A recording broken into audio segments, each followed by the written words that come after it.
Xiaomi uvádza tesne pred Vianocami na trh niekoľko svojich noviniek.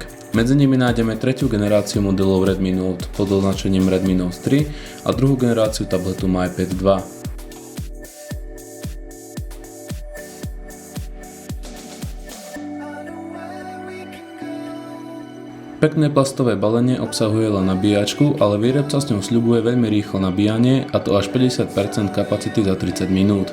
Nenájdeme tu však slúchadlá.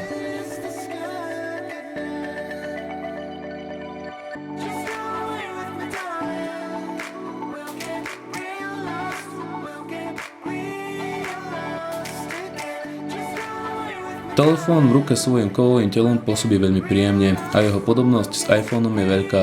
Táto podobnosť sa však približuje aj po stránke kvality výroby. Tá je na vysokej úrovni, o čom hovorí aj použitie Gorilla Glass. Redmi Note 3 oproti svojmu predchodcovi dostal niekoľko veľkých noviniek. Model je vybavený snímačom otlačkov prstov, výrazne lepšou batériou a omnoho kvalitnejším kovovým telom. Od Xiaomi je to prvý model s celkovým hliníkovým telom a snímačom otlačkov prstov. Aj napriek týmto zvyčajne váhovo náročnejším vylepšeniam je nový model len o 4 g ťažší. Dostáva sa tak na celkovú hodnotu 164 g.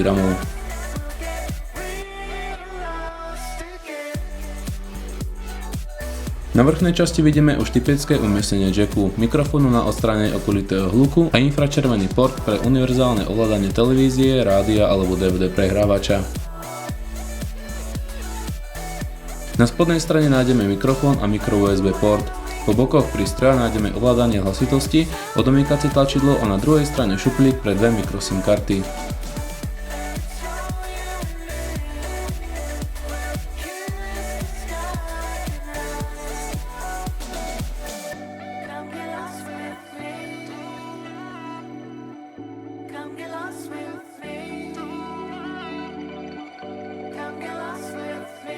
Na zadnej strane sa nachádza výstup reproduktoru, ktorý hrá hlasno a čisto.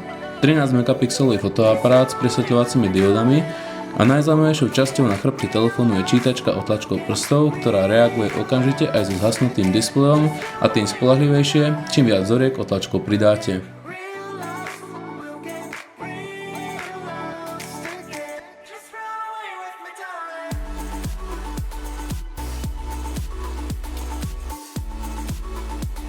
Za celý čas používania sa mi nestalo, aby sa telefón nechťac odomkol vo vrecku.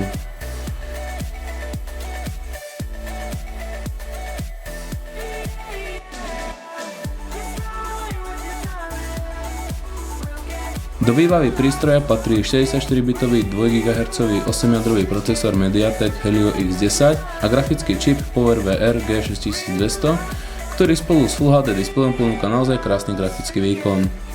Model Redmi Note 3 sa predáva v dvoch variantách, so 16 GB internej pamäte a 2 GB rámky, alebo 32 GB verzia s 3 GB RAM pamäte. Ďalej si môžete vybrať aj z troch farebných prevedení. Telefón neponúka slot pre SD karty a tak pre náročnejšieho užívateľa lepšie priplatiť si za väčšiu verziu s 32 GB pamäťou. Už spomínanou novinkou oproti predchádzajúceho modelu je aj výrazne väčšia kapacita batérie. Tá sa dostala až na ohromných 4000 mAh. Pri tejto kapacite som sa dostal prakticky so stále zapnutým Wi-Fi na skoro 2 dni používania. Konektivita Wi-Fi podporuje obidva 2,5 aj 5 GHz pásma na komplexnom štandarde AC, takže o rýchlosť prenosu sa netreba báť. Nájdeme tu aj Bluetooth 4.1 s A2DP a Low Energy režimom. Do škály senzorov, ktoré sa dostali do výbavy, patria akcelerometer, gyroskop, proximity senzor a kompas, ktorý funguje naozaj výborne s už predinštalovanou aplikáciou, ktorá výborne spolupracuje s fotoaparátom.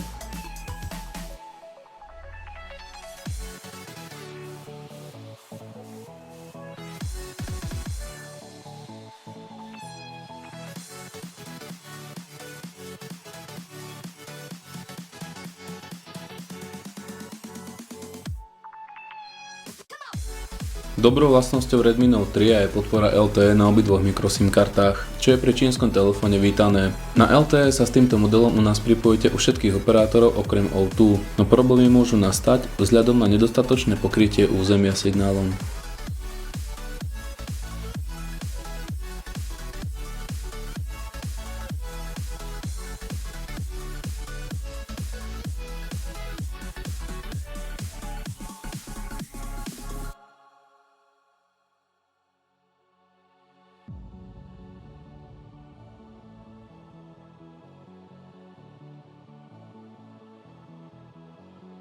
Pri dobrom osvetlení dostanete pekné zábery aj z predného fotoaparátu.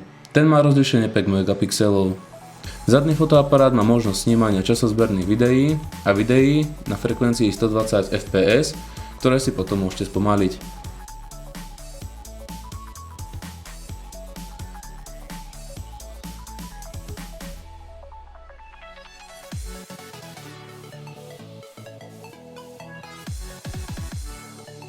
Manuálny režim fotoaparátu neponúka veľmi široké možnosti nastavenia a tak spadá skôr do priemeru.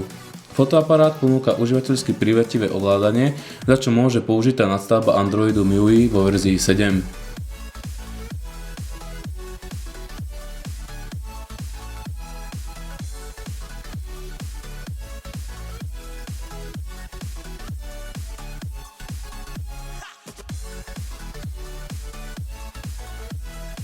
Nadstavba MIUI 7 je jednou z najlepších, ktoré boli pre Android 5 Lollipop vytvorené. Ovládanie je centralizované pre všetky aplikácie a tak nemusíte blúdiť osobitne po každej z nich a pracne v nich vyhľadávať nastavenia. Na jednom mieste tak nastavíte hovory, denníky hovorov, správy alebo kalendár. Zoznam ponúka napríklad automatické priradenie fotiek k kontaktom. Systém po vytvorení účtu na svojom serveri ponúka širokú škálu tém a rôznych služieb, ktoré sú platené alebo zadarmo. Ako pri každom mobilnom telefóne určenom pre čínsky trh, ani tu sa nevyhneme čínskym znakom, ktorých sa v niektorých prípadoch len ťažko zbavuje. Telefón ponúka Dual SIM LTE pripojenie, obrovskú kapacitu batérie, výborný a rýchly snímač otlačkov prstov. Pocit z používania je prémiový a pohodlný. Jeho dátum vydania 24. novembra určite nie je náhodný, pretože Redmi Note 3 je vďaka svojim špecifikáciám vhodný darček pod stromček aj pre náročnejších užívateľov. Nevýhoda je chýbajúce NFC a nedotiahnutá lokalizácia do angličtiny. Existuje však československá komunita, ktorá pracuje postupne na slovenskej lokalizácii systému. Najväčšia nevýhoda je absencia slotu pre SD karty a tak je lepšie priplatiť si za verziu s 30 GB pamäťou, u ktorej dostanete aj 3 GB rámky. Ak však nemienite na každej party odfotiť všetko, čo sa už nehýbe, vystačíte si aj so 16 GB pamäte.